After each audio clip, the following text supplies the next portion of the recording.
welcome my political friends of the interwebs. Give me a real quick update. Just kind of keep you guys in the loop. I've made a short list of people who are interested in being guests on my call-in show.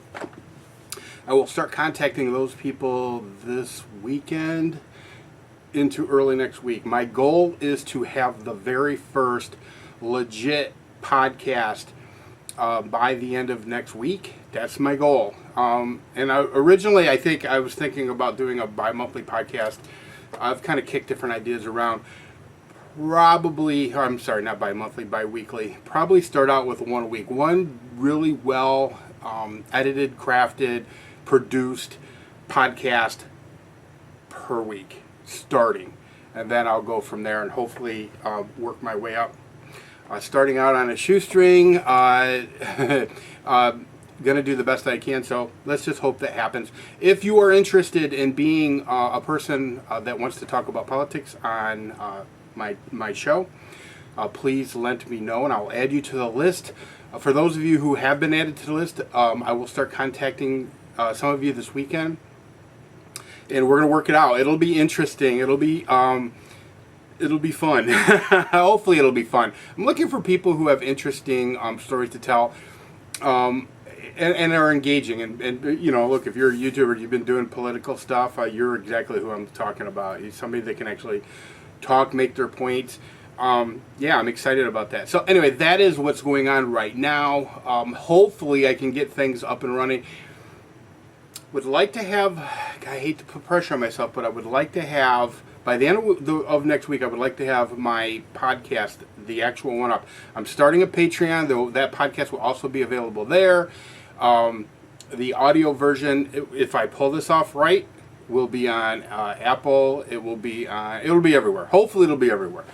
Working on getting a program to make that happen now, where I upload the podcast to my website, and then a plugin actually then transmits that or sends that out to the appropriate platforms. And hopefully I don't get banned anytime soon. You know, it's a tricky thing, as you guys know. Lots of conservatives are being banned. There was a free thinker, conservative, whatever you want to call him, who just literally lost his Patreon because MasterCard contacted Patreon and said, look, you're going to yank that guy or we're no longer supporting Patreon, which is scary. The guy was very critical of Islam, which, you know, I didn't know was a crime, but apparently it is. It's a speech crime. I've done some, I didn't know who the guy was. Literally had no clue who this guy was. And then I looked into him and I didn't find him to be a radical at all. And yeah, it's the purge. It's what's happening. People who are not towing the liberal line they're being purged. They're losing their monetization. They're losing their ability to function. Look, this stuff costs money. And this guy was literally just booted off of, and I don't know how much money he was making on Patreon, but, you know, I'm sure whatever it was came in pretty handy for him.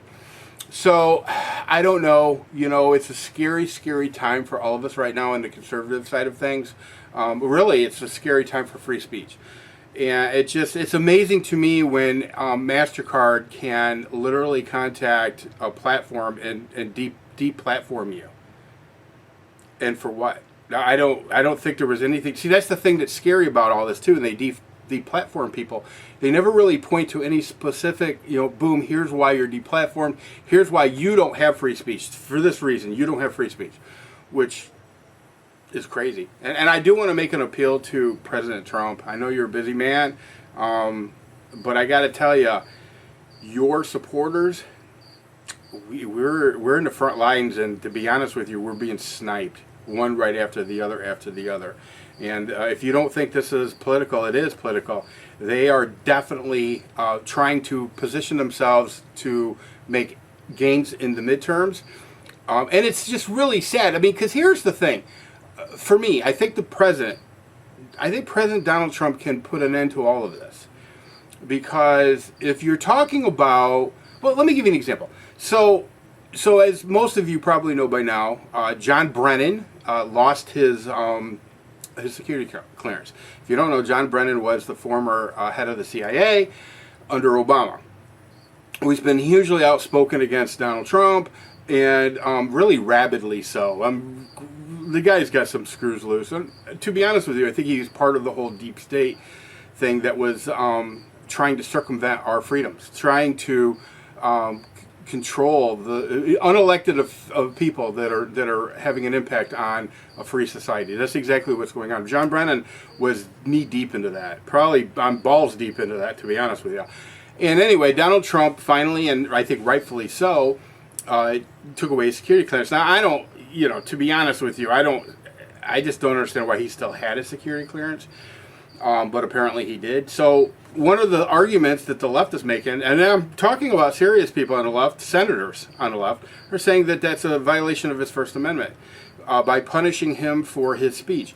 Now, what the heck is MasterCard demonetizing or deplatforming of somebody that they don't like their speech on? I mean, it's amazing to me how the left can make certain arguments but then completely ignore what's really going on to Joe Blow. Anyway, blah, blah, blah. Scary times. But that's why I'm getting into this. I don't know how long I will be allowed. I mean, I may get sniped early on. I don't know. Lose my platform, lose my monetization. I mean, I don't know. But I'm going to do my best not to pull any punches to try to save my skin in that regard. I mean, to me, it's into the breach. I mean, to me, if your reason for jumping into this, if your reason to speak out, if your reason for utilizing your First Amendment privileges, not privileges, I'm sorry, my bad, your First Amendment rights, God-given rights, is to speak up, and then you can't allow things like demonetizing or deplatforming to control what it is that you're talking about. So, and that's what they want. So that's the thing. It's scary because, yeah, the people who lose their, like Lauren Southern had lost her platform. There's actually a growing list, a huge growing list, not just Alex Jones, a huge growing list. In fact, Lauren Southern lost her platform on Patreon, her monetization of abilities on Patreon, long before any of this happened to Alex Jones. But I mean, you know what? I did not want this to be a long video. Hopefully everything goes good. Like I said, I will be contacting you. If you want to be one of my call-in people, one of my calling guests, please contact me, and we will make that happen. Anyway, sorry I look like such a bum. I haven't shaved today, but look, the tooth is healing. It's still not good, but it's out. The tooth is out. Thank God. Anyway, peace.